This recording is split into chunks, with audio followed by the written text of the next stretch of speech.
Greetings, YouTube. Welcome to the Daily Dog Blog. Cool dogs out and about seeing shadows in the bushes. Do you see shadows moving in them woods?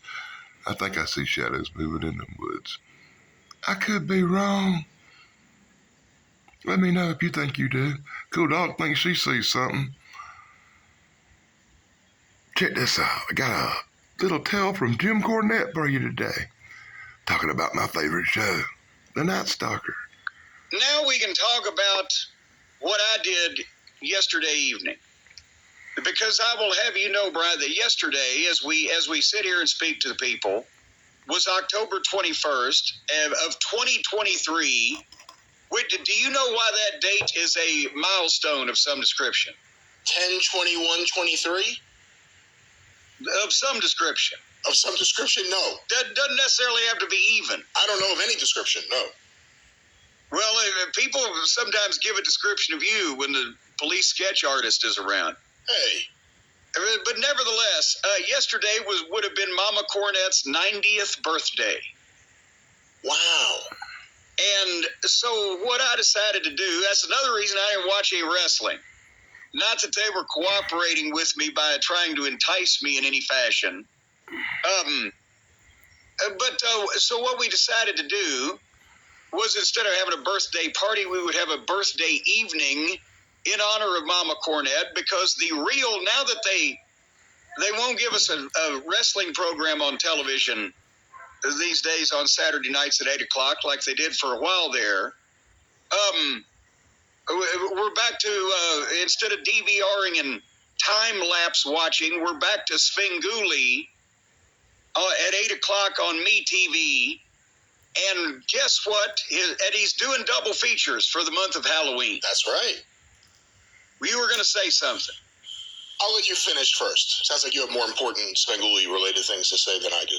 Well, I was just going to say he's doing double features in the month of October, but the 8 o'clock airing of Svengoolie, guess what it was? I watched the second feature, which was Godzilla with Raymond Burr. What was the first one? The first one was The Night Stalker with Darren McGavin, the original TV movie. Yeah, I did know that because they're doing Kolchak next week.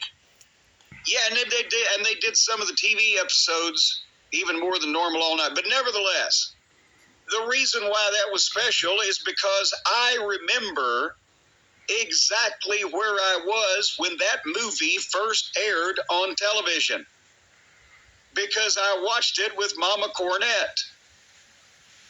And that was January of 1972 when it first aired on ABC. How old were you? I was 10 years old. Was that an appropriate movie for a 10-year-old? Oh, we loved it. She took me to see all the fucking Christopher Lee Dracula movies from the late 60s in the theater. Really? Wow. Oh, we love scary movies. My cousin Larry liked scary movies. We called him Scary Larry. But no, my mom drove me and Larry downtown one time, and I still have these things, because we had an 8mm movie projector, and Larry had seen a store downtown, secondhand store, that had some of the movies, that the compilations, they're like cut down to like whatever's on an 8mm reel. What was it, 9 minutes? They turned House of Dracula from 1944 into fucking 9 minutes of, whatever. And there was no sound, but they had cool covers. And, oh, God, it wasn't Black Hawk Films. Who did the releases in the 60s I'm talking about? I don't know. I heard a knock. Well, thank you, Mr. Expert. I'm not an expert on my Christopher Lee films from the 60s. Well, no, this was those films, there weren't the Christopher Lee films. They hadn't made some of those yet. No, this was you're flummoxing me all up. In the mid-60s, with the horror movie craze kicked off by Famous Monsters of Filmland and the Hammer Films, Horror Dracula, Curse of Frankenstein, The Ghost of Mr. Chicken. The Ghost of Mr. Chicken, all the classics. They released, a film company released on home film, because there was no such thing as home videos, 8mm film, of compilations of scenes from some of the classic 40s horror movies. from Universal. And they had cool pictures on the covers, and you could watch 9 minutes of this goddamn thing with no sound anytime you wanted to. But where I was going with that was Mama Cornette drove me and Larry downtown to the store to buy those, and I still have them on my shelf today.